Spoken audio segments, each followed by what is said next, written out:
BRS ముఖ్య నాయకుల మీద హరీష్ రావు మీద కవిత కామెంట్స్ నేపథ్యంలో ఇప్పటికే కాక మీద ఉన్న గులాబీ రాజకీయాలు ఇప్పుడు నెక్స్ట్ స్టేజ్కి చేరబోతున్నాయా? ఈ వేడి మరింత పెరగబోతోందా అంటే అవుననే అనొచ్చు. ఎందుకంటే హరీష్ రావు విదేశాల్లో ఉన్నారు. దీనికి సంబంధించి ఇప్పటి వరకు ఏమీ రెస్పాండ్ అవ్వలేదన్న విషయం మనకు తెలిసిందే. బీఆర్ఎస్ సైతం ఏమీ మాట్లాడలేదు, కేవలం సస్పెండ్ చేసి ఊరుకున్నారు. ఇప్పుడు హరీష్ రావు స్వదేశానికి తిరిగి వచ్చారు, హైదరాబాద్ తిరిగి వచ్చారు.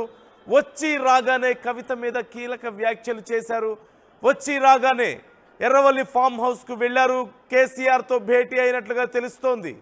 ఇన్ని రోజులు ఎందుకు సైలెంట్గా ఉన్నారు బీఆర్ఎస్ నాయకులు అనే ప్రశ్న వచ్చినప్పుడు హరీష్ రావు వచ్చిన తర్వాత దీని గురించి ఒక ప్రెస్ మీట్ ఉండే అవకాశం ఉంది. ఖచ్చితంగా కీలక వ్యాఖ్యలు ఉండబోతున్నాయి, సమాధానాలు ఉండబోతున్నాయి కవిత వ్యాఖ్యలకు అంటూ అందరూ అనుకుంటున్నారు. ఈ నేపథ్యంలో ఇప్పుడు ఏం జరగబోతోంది? కవిత కామెంట్స్పై ఇప్పటికే హరీష్ రావు రియాక్ట్ అయ్యారు.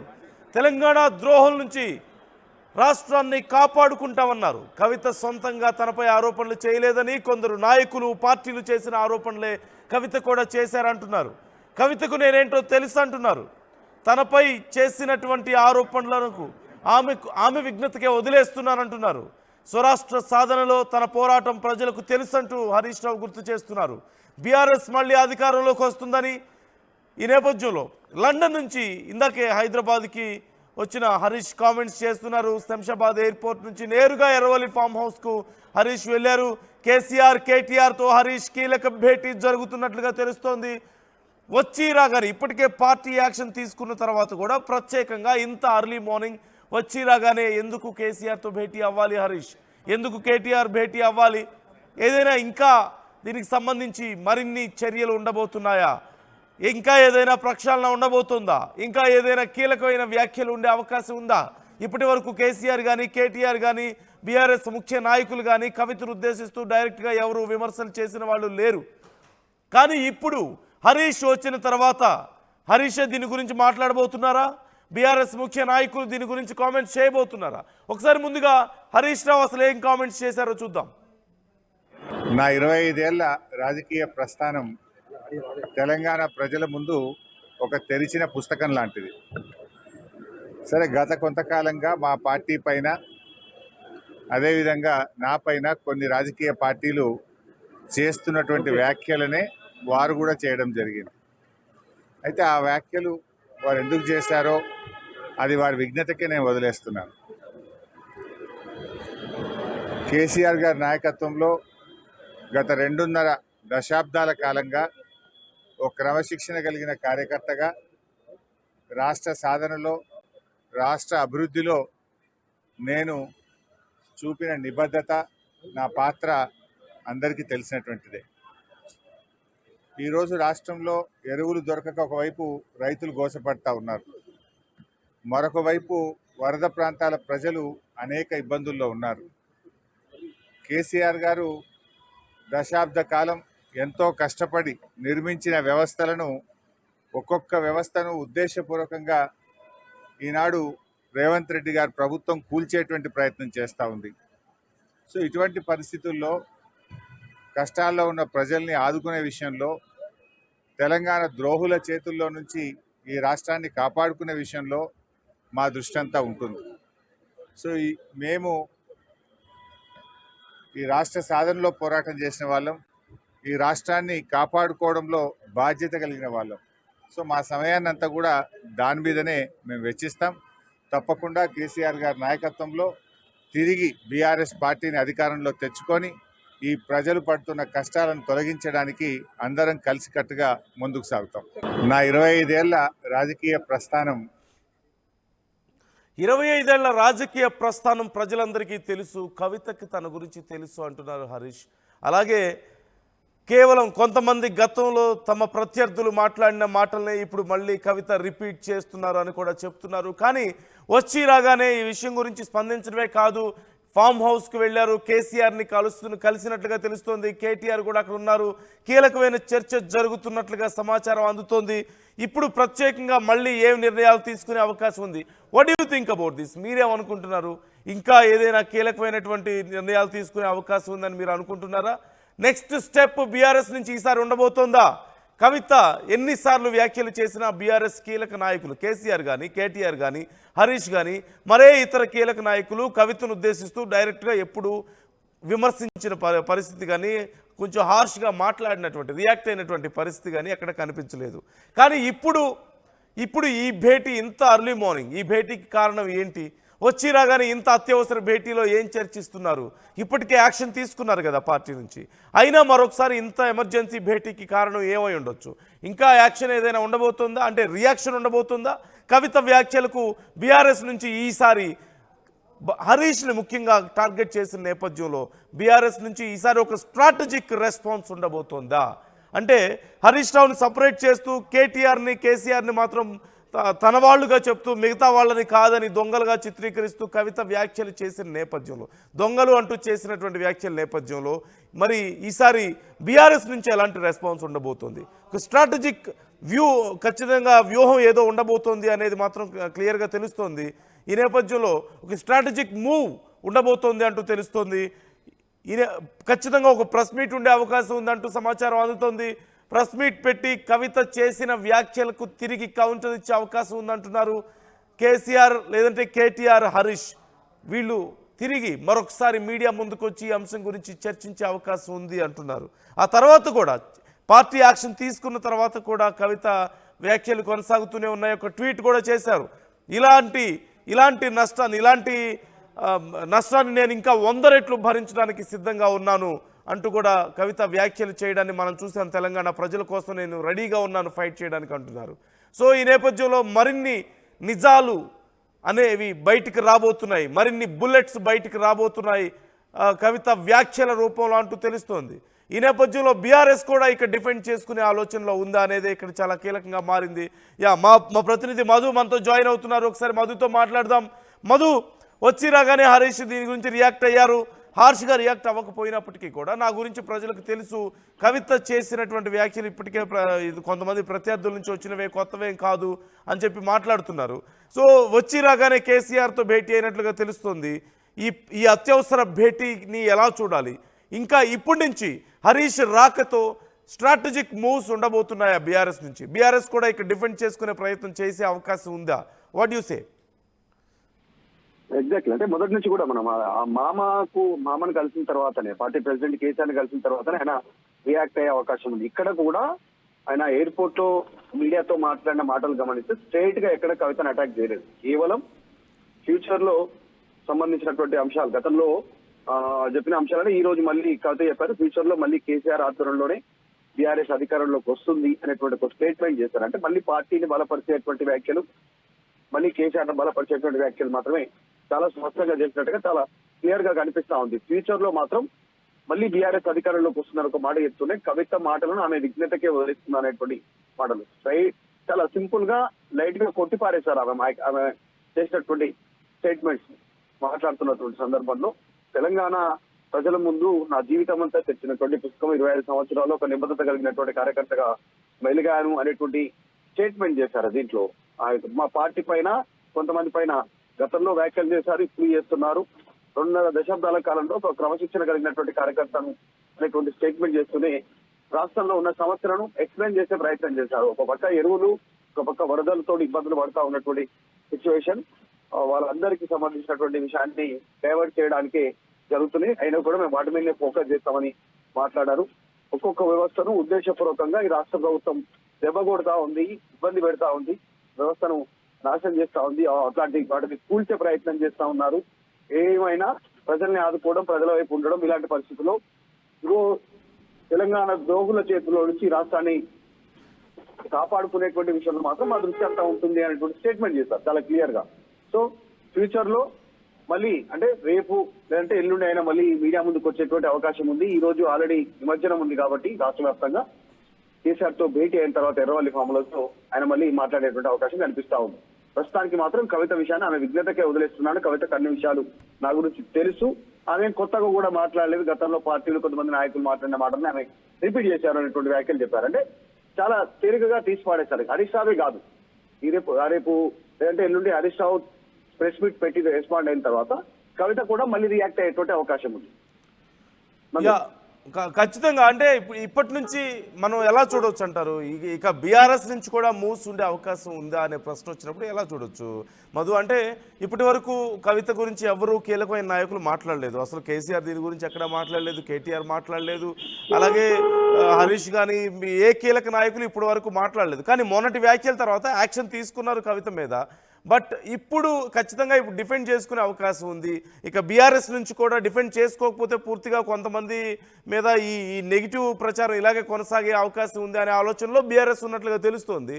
సో ఎలాంటి మూవ్స్ ఉండే అవకాశం ఉందని మనం ఎక్స్పెక్ట్ చేయొచ్చు బీఆర్ఎస్ నుంచి? అంటే కవిత చాలా స్పష్టమైనటువంటి ఆరోపణలు చేశారు స్ట్రైట్ గా. హరీష్ రావు, సంతోష్ రావు వల్లనే నేను బయటకు వచ్చాను పార్టీ నుంచి, పరిస్థితి ఈ రోజు రావడానికి. కేటీఆర్ ని తర్వాత కేసీఆర్ ని హెచ్చరిస్తూ కూడా వ్యాఖ్యలు చేశారు. అలా అన్నను దృష్టిలో పెట్టుకొని రామన్న పార్టీ జాగ్రత్త, కార్యకర్త జాగ్రత్త, డాడీ ఆరోగ్యం జాగ్రత్త. వాళ్ళు ఎప్పటికైనా నన్ను ఇప్పుడు బయటకు పంపారు, నెక్స్ట్ మిమ్మల్ని పంపుతారు. ఆ 6 అడుగుల బుల్లెట్ అని మీరు ఏదైతే ట్వీట్ చేస్తా ఉన్నారో వాళ్ళు నన్ను ఈ రోజు గాయపరిచింది, రేపు మిమ్మల్ని గాయపరుస్తుంది అనేటువంటి స్టేట్మెంట్ చేసింది కవిత. సో వీటన్నిటి కూడా హరీష్ రావు సమాధానం చెప్పేటువంటి సిచ్యువేషన్ ఉంది. మొదటి నుంచి పార్టీలో ఆయన హరీష్ రావు లేరు అనేటువంటి వ్యాఖ్యలు కూడా ఎమ్మెల్సీ కవిత చేశారు. పార్టీని చీల్చి హస్తగతం చేసుకోవాలని చూస్తా ఉన్నారు, బీజేపీలో టచ్ లో ఉన్నారు హరీష్ రావు అనేటువంటి ఒక బిగ్గెస్ట్ అలిగేషన్ కూడా కవిత చేశారు. దాంతో పాటు హరీష్ రావు ఈ రోజు నాకు గాయం చేశారు, నెక్స్ట్ ఫ్యూచర్ లో కేసీఆర్ కేటీఆర్లకు కూడా గాయం చేయబోతా ఉంది అనేటువంటి ఆ బుల్లెట్ అనేటువంటి స్టేట్మెంట్ చేశారు కవిత చేసినటువంటి స్టేట్మెంట్. సో వీటన్నిటి కూడా ఆయన ఆన్సర్ ఇవ్వాల్సినటువంటి అవసరం ఉంది, ఎక్స్ప్లెయిన్ చేసుకోవాల్సినటువంటి అవసరం ఉంది. కేవలం కొద్ది మాటల్లోనే ఆమె విజ్ఞతకే వదిలేస్తున్నానంటూ మాటలను మాత్రం అంత అంటే క్యాడర్ రిసీవ్ చేసుకునేటువంటి సిచ్యువేషన్ లేదు. ఇప్పటికే సోషల్ మీడియాలో కవితను టార్గెట్ చేస్తున్నారు కాబట్టి కేసీఆర్ తో భేటీ తర్వాత మాత్రం హరీష్ రావు పూర్తి స్థాయి మీడియా సమావేశం ఏర్పాటు చేసే అవకాశం కనిపిస్తా ఉంది. రైట్.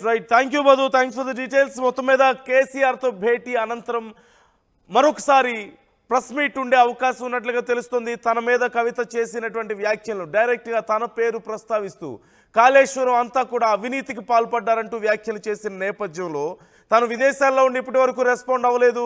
బీఆర్ఎస్ పార్టీ నుంచి మాత్రం యాక్షన్ కనిపించింది. ఓవైపు హరీష్కి మద్దతుగా బీఆర్ఎస్ నిలవడాన్ని మనం చూడొచ్చు, మరోవైపు కవిత మీద యాక్షన్ తీసుకున్నటువంటి పరిస్థితులు కూడా మనం చూసాం.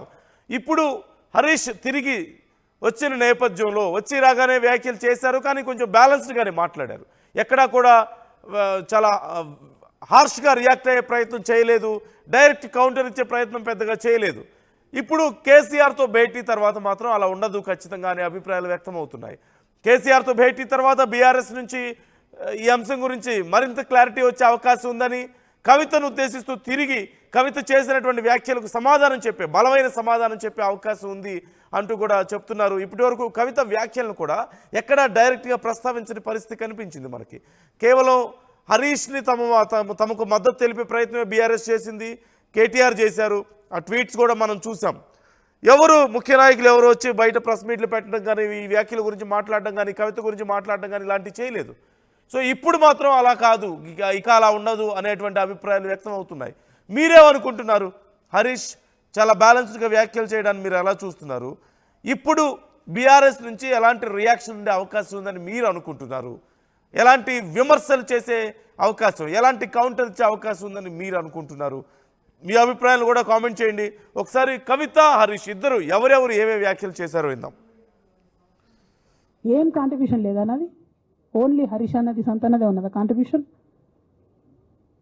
వీళ్ళు మేకవనే పులులు నాన్న, వీళ్ళు మీ ముంగట నటిస్తారు అంతే.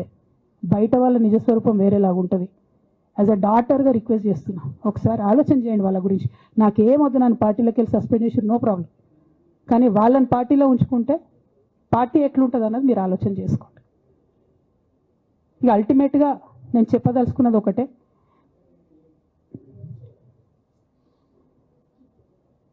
కలికాలం కాబట్టి అబద్ధాలు చెప్పేటోళ్ళది, మోసం చేసేటోళ్ళది నడుస్తుంది. టెంపరీగా వాళ్ళది నడుస్తున్నది, వాళ్ళది నడిచింది, విజయం సాధించారు కాబట్టి ఇవాళ సస్పెన్షన్ నాకు వచ్చింది. బట్ నేను ఇదివరకు చెప్పినా మళ్ళీ చెప్తున్నా, నేను కర్మ సిద్ధాంతాన్ని నమ్ముతా. ఖచ్చితంగా ఇంతకు ఇంత దేవుడు వాళ్ళ కాంగ్రెస్ పార్టీతో రేవంత్ రెడ్డి ఇటు కొట్లాడుతున్నాం కాబట్టి మా మీదనేమో కుట్రలు జరుగుతాయి, మా మీదనేమో కేసులు పెడతారు. మీ మాత్రం 1 or 2 days హెడ్లైన్స్ వస్తే తర్వాత న్యూస్ గాయబవుతుంది. ఎన్ని జరగలే చెప్పండి హరీష్ రావు గారి విషయంలో? ఫస్ట్ పాల వ్యాపారం మీద ఏమొచ్చినాయి ఆరోపణలు? ఆనాడు బీఆర్ఎస్ పార్టీ గవర్నమెంట్లో SC ST BC హాస్టళ్లకు Harish Rao గారి పాల వ్యాపారం నుంచి పాలు సప్లై చేసిరనే ఆరోపణలు అయోధ్య రెడ్డి గారు ట్వీట్ చేసిరు. గతం 2 రోజులు పోయింది ఆరోపణ. ఎందుకు? సరెండర్. నెక్స్ట్ ఒక అభియోగం చేసిరు ముఖ్యమంత్రి గారు. రంగనాయక్ సాగర్ దగ్గర ఈయన ఫామ్ హౌస్ ఉంది, అది ప్రభుత్వ భూమి, కబ్జా చేసిండని. 1 day headline, 3rd day news గాయబ్. No case nothing. కేటీఆర్ పరిస్థితి ఏంటి? ఎన్ని కేసులు పెట్టిరు కేటీఆర్ అన్న మీద? ఎన్నిసార్లు పిలిచిండు విచారణకు? ఇవన్నీ పక్కన పెడదాం. నిన్నటి లేటెస్ట్ ఇష్యూ మాట్లాడదాం. కాళేశ్వరం కానీ ఇంకోటి కానీ ఏ ప్రభుత్వంలో అయినా పొలిటికల్ పాలసీ చేసేవాళ్ళు, విధానపరమైన నిర్ణయాలు తీసుకునే వాళ్ళు ముఖ్యమంత్రులు ఉంటారు. కింద ఉన్నటువంటి మంత్రులు దాన్ని ఎగ్జిక్యూట్ చేయాలి. కేసీఆర్ గారు ఒక పాలసీ డెసిషన్ తీసుకున్నారు, నేను కాళేశ్వరం ప్రాజెక్టు కడతా, దానికి ఇన్ని డబ్బులు ఇస్తా అని. ఆనాడు మంత్రి ఎవరు? ఎగ్జిక్యూషన్ చేయాల్సింది ఎవరు? 2014 నుంచి 2018 వరకు తుమ్మిడిహెట్టి దగ్గర నుంచి మేడిగడ్డకు స్థలం మార్చినప్పుడు మంత్రి ఎవరు? ప్రాజెక్టులు డిసైడ్ చేసినప్పుడు మంత్రి ఎవరు? అన్ని మీటింగ్లు, టెక్నికల్ ఇష్యూస్ చూసుకోవాల్సింది ఎవరు? ఇవన్నీ రేవంత్ రెడ్డి గారు మాట్లాడారు. నేను మొత్తం అసెంబ్లీ స్పీచ్ చూడరు మీరు, వీళ్ళ మ్యాచ్ ఫిక్సింగ్ అనేది మీకు తెలిసిపోతుంది. ఏం మాట్లాడరు ఆయన. ఎంతసేపు కేసీఆర్ కాళేశ్వరం కట్టిండు, కేసీఆర్ కుటుంబం 1,00,000 కోట్లు తిన్నది. అరే 2007 నుంచి ఇప్పటివరకు కాళేశ్వరం 1,00,000 కోట్లు కూడా ఖర్చు కాలేదు. 1,00,000 కోట్లు ఖర్చు కాని ప్రాజెక్టులో 40 లక్షల ఎకరాలకు నీళ్ళియంగా కూడా 1,00,000 కోట్ల అవినీతి అయింది అంటారు రేవంత్ రెడ్డి గారు. దాన్ని మళ్ళీ ఓన్లీ కేసీఆర్ గారి గురించి చెప్తారు, హరీష్ రావు గారి గురించి మాట్లాడరు. ఎందుకంటే ఇంటర్నల్ అండర్స్టాండింగ్ ఉంది వీళ్ళిద్దరికి. ఇంకా గమ్మత్ ఏంటంటే ఇదే హరీష్ రావు గారు వాళ్ళ ఫాలోవర్స్ అంతా నిన్నటి నుంచి చెప్తున్నారు, హరీష్ అన్న చాలా కష్టపడ్డాడు, డే 1 నుంచి ఉన్నాడు అని. డే 1 నుంచి లేడండి. చాలామంది రిపోర్టర్లకు తెలుసు, సీనియర్ రిపోర్టర్లకు. డే 1 నుంచి లేడు. పెద్దసారు టీడీపీ నుంచి బయటకు వస్తుంటే, మామయ్య మనకెందుకు, డిప్యూటీ సీఎం మనం ఎందుకు రాజీనామా చేయాలి, ఈ ఉద్యమం ఏమవుతుందో, ఈ పార్టీ ఏమవుతుందో, మనకు రిస్క్ ఎందుకని ఆనాడు ఈనాడు పేపర్లో వచ్చింది. 1,50,00,000 రూపాయలు తీసుకొని వ్యాపారం చేసుకుందామని హరీష్ రావు గారు ఎక్కడికో పోయిందని కూడా వచ్చింది. కటింగ్ కోసం దొరికినప్పుడు ఎప్పుడో ట్వీట్ చేస్తుంది అన్నీ. బీఆర్ఎస్ పార్టీ ఆనాడు టీఆర్ఎస్ పార్టీ పెట్టినాక 9-10 నెలల తర్వాత వచ్చిన హరీష్ రావు గారు డే 1 నుంచి లేరు. నమ్మకం లేకుండా ఆయన పార్టీ నిలబడుతుందో ఉంటుందో పోతుందో అని. ఓకే అయిపోయింది. రాగానే సారు పెద్ద హృదయం కాబట్టి క్షమించిర్రు, దగ్గర తీసుకున్నారు, ఎమ్మెల్యే కాకముందే మంత్రి ఇచ్చిర్రు, అన్ని రకాలుగా ఆదరించిర్రు, అన్నీ చేసిండ్రు. ఎప్పుడైతే పార్టీకి ఒక్క క్షణం చెడ్డ పేరు వచ్చిందో ఎక్కడ పోయిండండి ఈయన? చక్కా పోయి వైఎస్ రాజశేఖర రెడ్డిని కలవలే? మీ అందరికి గుర్తులేదు ఆ ఫోటో? సీనియర్ నాయకులందరికీ బాగా మాట్లాడతారు, అన్ని దగ్గర ఉన్నా, నేనే ఉన్నా, నేను ఎక్కడ లేను. నిన్న పాపం చాలా మంది ఈ కొత్త సోషల్ మీడియా పిల్లలు ఉన్నట్టు వాళ్ళకి హిస్టరీ తెలియదు అనుకుంటా, అందుకే చెప్తున్నా ఇవాళ. అదేవిధంగా నేను పెద్ద ట్రబుల్ షూటర్ అంటారు. ట్రబుల్ షూటర్ కాదు, ఈజ్ బబుల్ షూటర్. ఆయన ఏంటంటే ట్రబుల్ ఆయన్నే క్రియేట్ చేస్తాడు, చేసి నేనే సాల్వ్ చేసినట్టు నటిస్తాడు. 25 ఏళ్ల రాజకీయ ప్రస్థానం తెలంగాణ ప్రజల ముందు ఒక తెరిచిన పుస్తకం లాంటిది. సరే, గత కొంతకాలంగా మా పార్టీ పైన, అదేవిధంగా నా పైన కొన్ని రాజకీయ పార్టీలు చేస్తున్నటువంటి వ్యాఖ్యలనే వారు కూడా చేయడం జరిగింది. అయితే ఆ వ్యాఖ్యలు వారు ఎందుకు చేశారో అది వారి విజ్ఞతకే నేను వదిలేస్తున్నాను.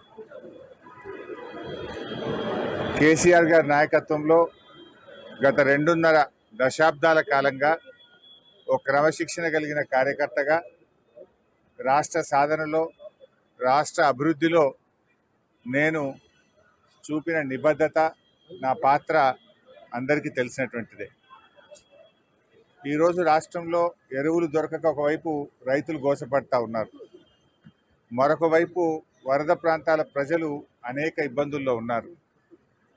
కేసీఆర్ గారు దశాబ్ద కాలం ఎంతో కష్టపడి నిర్మించిన వ్యవస్థలను, ఒక్కొక్క వ్యవస్థను ఉద్దేశపూర్వకంగా ఈనాడు రేవంత్ రెడ్డి గారి ప్రభుత్వం కూల్చేటువంటి ప్రయత్నం చేస్తూ ఉంది. సో ఇటువంటి పరిస్థితుల్లో కష్టాల్లో ఉన్న ప్రజల్ని ఆదుకునే విషయంలో, తెలంగాణ ద్రోహుల చేతుల్లో నుంచి ఈ రాష్ట్రాన్ని కాపాడుకునే విషయంలో మా దృష్టి అంతా ఉంటుంది. సో మేము ఈ రాష్ట్ర సాధనలో పోరాటం చేసిన వాళ్ళం, ఈ రాష్ట్రాన్ని కాపాడుకోవడంలో బాధ్యత కలిగిన వాళ్ళం. సో మా సమయాన్ని అంతా కూడా దాని మీదనే మేము వెచ్చిస్తాం. తప్పకుండా కేసీఆర్ గారి నాయకత్వంలో తిరిగి బీఆర్ఎస్ పార్టీని అధికారంలో తెచ్చుకొని ఈ ప్రజలు పడుతున్న కష్టాలను తొలగించడానికి అందరం కలిసి